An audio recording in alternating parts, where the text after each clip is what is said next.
I've been reminiscing on the past lately.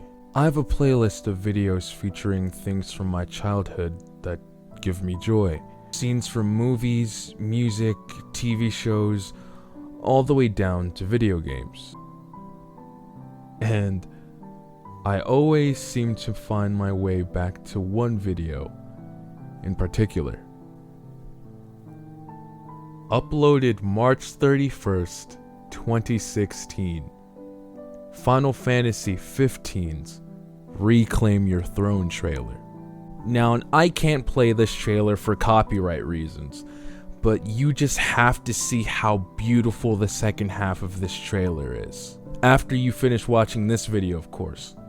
Don't be an asshole. Year after year, I find myself overwhelmed with joy watching this trailer over again. Forget all the things you've heard about Final Fantasy XV post-release, and let me take you back to one of the greatest moments in gaming history.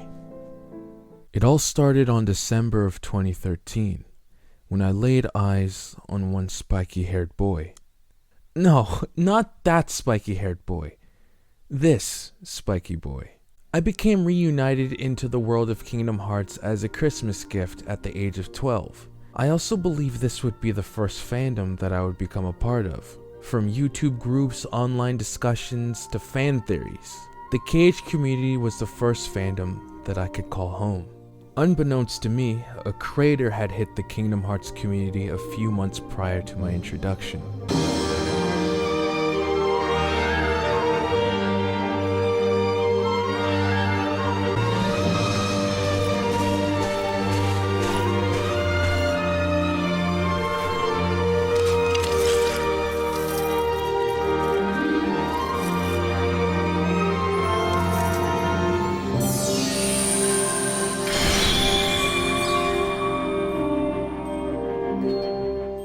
The long-awaited sequel to the dearly beloved Kingdom Hearts 2 had just been announced, and just a few seconds prior, this magnificent moment was displayed on screen.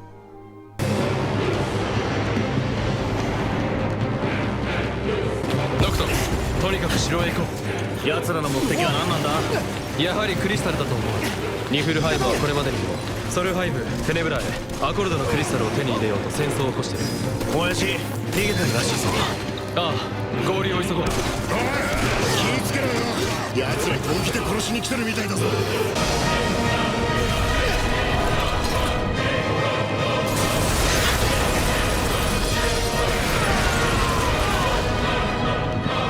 知りたいのか？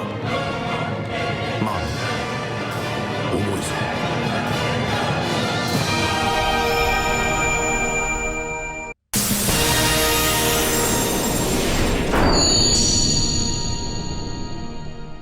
Sit back for a second and imagine how amazed you'd be as an edgy anime fan in their final months of elementary school, seeing that trailer for the first time.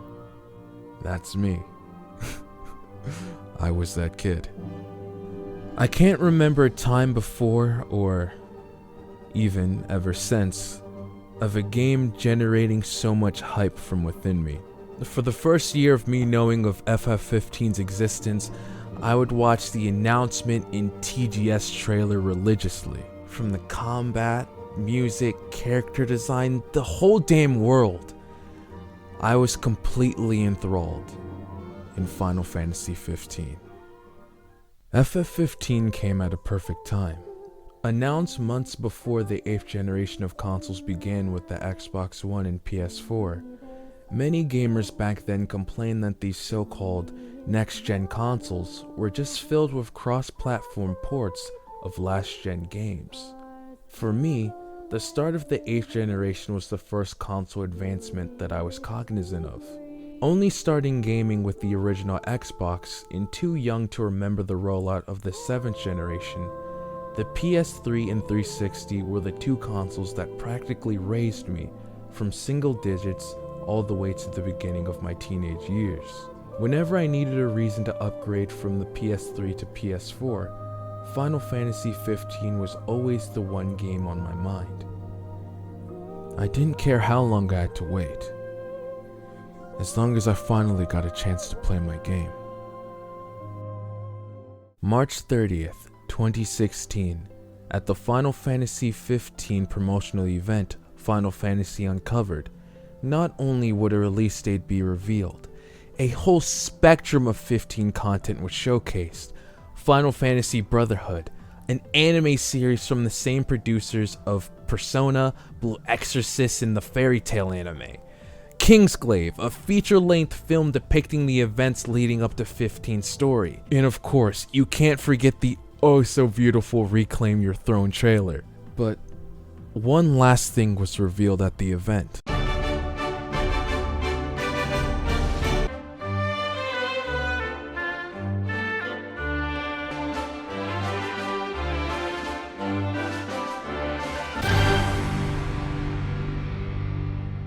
Final Fantasy XV Platinum Demo. This would be the very first time that I would get my hands on anything playable related to FF15. As soon as I saw the announcement, I got on my PS4 and started downloading. I'll never forget, the timer said it'll take 2 hours to download. So, you know what I did? I beat the fuck out of my meat, yo. Yes. For 2 hours. Bitch, don't even look at me like that. Man was like 14, yo. All we know at that age is school, sleep, beat me. So after it finished downloading, this is when I truly fell in love with FF15. I spent hours on the Platinum Demo, messing around with the combat, collecting crystals, and finding the secret weapons. Most people I know played the demo once and never returned back to it. I spent upwards of 10 hours playing a 20-minute service. Even after 15's release, I'd periodically re-download the Platinum Demo just to play as young Noct again. One of the strange activities I enjoyed doing in the demo was playing as grown Noctis and throwing him off of high areas. Seeing him squirm in the air as the concrete slowly approaches his tender skin. The oh-so ASMR sound of what can only be described as bone snapping as impact with the pavement commences, and his unending trembling as pain shoots through his body as I set up his animation to do it all over again. I mean, if you couldn't handle my previous story, why the hell would I even try to explain myself here?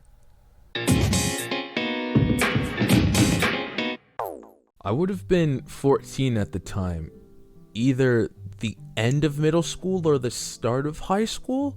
I just remember the homies bringing Game Informers to lunch every single day, looking at screenshots and information, anything related to 15 for months on end.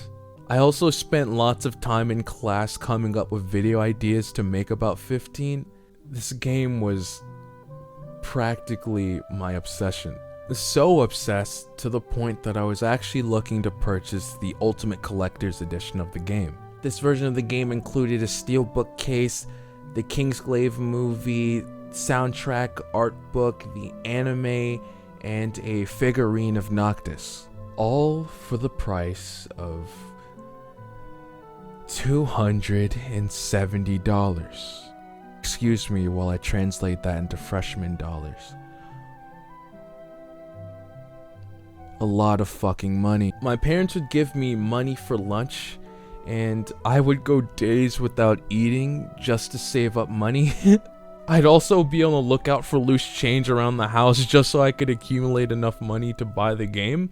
And in the end, with how difficult it was to even secure a pre-order, and sadly only gaining just about $200, I didn't end up with the collector's edition. And thank God, half the content on that bitch available for free on YouTube. Hell, I watched Kingsglaive on Netflix last night. I'm lying like shit, but it's still in my watch later list. Speaking of Kingsglaive, when it released on July of 2016, I totally paid full price to watch the movie. Legally. Also in July, I'm writing this down because I legitimately don't know if this is a fever dream, but I swear I remember a video from one of my favorite YouTubers, Super Butterbuns. Don't fucking make fun of me. It's her name, not mine. On everything, I swear she uploaded a video called something along the lines of Final Fantasy 15 versus Persona 5. And Persona being a no-name niche turn-based JRPG going up against the ultimate Chad, Final Fantasy 15, I obviously teamed with Final Fantasy. Oh, how the times have changed. In the remaining 4 months, Square Enix would drop content on top of content related to FF15. I'm talking VR support trailers, mobile games, collaborations, and the ever so stunning Omen trailer. Upon a plethora of other things that I wish I could go into detail about. But I've been writing about this game for 2 hours and I have class in about 3.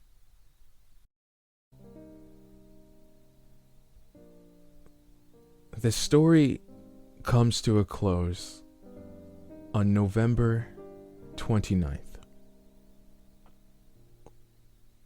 And the rest is history. Despite how some may feel after getting their hands on this game, I will always remember the rollout for Final Fantasy 15 as one of the hypest moments in gaming history.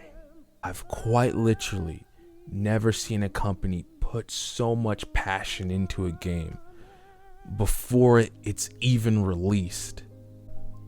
When I reminisce on Final Fantasy 15 today as a 20-year-old adult, I remember that broke 14-year-old kid starving himself day after day to support a project he truly wanted to love. If you had told me years later that same boy's shitty YouTube videos would be paying for his college years, that strange anime game would go on to save his life, or that he'd befriend somebody currently working with the Luminous engine. Hey Kaicho, hee-haw. I'd call you a liar. I know that I'll never live through something like this ever again. And it was fun while it lasted.